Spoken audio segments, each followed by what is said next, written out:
അപ്പൊ ചെങ്ങന്മാർ ഇന്നത്തെ പരിപാടി എന്ന് വെച്ചാൽ രാവിലെ നീച്ചപ്പാട് വണ്ടികളൊക്കെ കേൾക്കാണ്ടായിട്ട് ചെങ്ങന്മാർ വണ്ടികളൊക്കെ കേക്ക് കഴിഞ്ഞ് കുളിച്ചിരിക്കുമ്പോഴാണ് ബാബ വിളിച്ച് നമുക്ക് സലാം വരാൻ പോകാണ്ടെങ്കിൽ വന്നത് പറഞ്ഞ് കേൾക്കാൻ നിൽക്കി നമ്മൾ ചാടി കയറി വണ്ടിയാണ് ചാട്ടാക്കി ബാബാനെ കയറ്റി നേരെ വിട്ടിട്ട ബാബാന്റെ ഏട്ടനെ വിട്ട് ഇങ്ങോട്ട് പറഞ്ഞു കയറാൻ വേറെ ലെവല് അവിടുന്ന് കഴിഞ്ഞ് വീട്ടിൽ വന്നപ്പോൾ കരിമ്പായി നമ്മളെ വണ്ടിയിൽ ഫുൾ ലോഡാക്കി ഇത് നേരെ ഒസ്ബേക്ക് പോകാൻ ഒസ്ബ എന്ന് പറഞ്ഞ തോട്ടത്തിൽ കട ചെങ്ങന്മാരെ വണ്ടിയാണ് ചാട്ടാക്കി ഇവിടെ മാമ പറഞ്ഞ സാധനങ്ങൾ വാങ്ങാണ്ട് തോട്ടത്തുനിന്ന് വരുമ്പോ സാധനങ്ങൾ വാങ്ങി പോരേന്ന് പറഞ്ഞിട്ട് ചെങ്ങന്മാരെ ഇങ്ങോട്ട് പറഞ്ഞു കഴിഞ്ഞാൽ നേരെ പോകുമ്പോഴുള്ള കാഴ്ചകൾ വേറെ ലെവൽ സംഭവങ്ങളാണ്.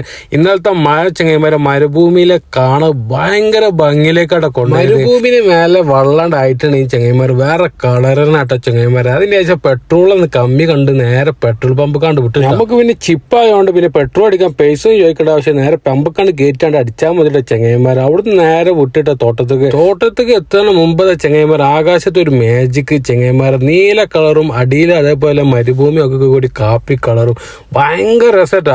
അങ്ങനെ നമ്മള് ഭയനെ കൂട്ടി നേരെ സാധനങ്ങളെ കണ്ട് ഇറക്കാനുള്ള പരിപാടി ഇറക്കിയതിന് ശേഷം പോലുള്ള പരിപാടി ആകുമ്പോഴാണ് നമുക്ക് തോന്നി അല്ല സാധനം വാങ്ങാണ്ടല്ലോ മുരട്ടേ ഇങ്ങോട്ട് പറഞ്ഞു കഴിഞ്ഞാൽ നേരെ വിട്ടിട്ട് പച്ചക്കറി കടയൊക്കെ അവിടെ പോയപ്പോൾ അത് മുബാറക്ക് ആബിദ് അവിടെ ഇരിക്കണം വല്ലാത്ത ജാതി. അങ്ങനെ അവിടുന്ന് കസ് കിയാറ് കാര്യങ്ങളൊക്കെ അവിടെ വാങ്ങിയതിന്റെ ശേഷം നേരെ വിട്ട് ലാൻഡ്രിക്ക് പോയിട്ട് ചെങ്ങന്മാരെ ലാൻഡ്രി പോയതിന്റെ ശേഷം അവിടുന്ന് ഗ്രാൻഡ് പോയി അവിടുന്ന് ഇവിടുന്നൊക്കെ സാധനങ്ങളൊക്കെ വാങ്ങാണ്ടായിരുന്നു. ഇങ്ങോട്ട് പറഞ്ഞ എല്ലാ സാധനങ്ങളും വാങ്ങിയതിന്റെ ശേഷം നേരെ വിട്ടിട്ട് വീട്ടിക്ക് ഫുഡ് കഴിച്ച് കഴിഞ്ഞിരുന്നപ്പോഴാണ് ഏട്ടൻ വിളിച്ചിട്ട് നമുക്കൊന്ന് കൂടല്ലേ എന്ന് പറഞ്ഞു. അങ്ങനെ അവരടുത്ത് പോയി അവർ സംസാരിച്ചതിന്റെ ശേഷം നേരെ വിട്ടിട്ട് വീട്ടിക്ക് എത്തിയപ്പാടെ ബാബാന്റെ ഒരു വിളി നമുക്ക് ഇനിയും പോവാണ്ട്. അവിടുന്ന് പോയി വന്നപാട് മാമ പറഞ്ഞു മരിപുസ്കാരം ഇങ്ങനെ നമുക്കും പുറത്തേക്ക് പോവാണ്ട് നാ കിടക്കണം അമ്പടി ചിഞ്ചുണ്ടാക്കിടി. അപ്പത്തുള്ള വീട് അടുത്ത വീടും കാത്തുക്കാക്കോ ബൈ.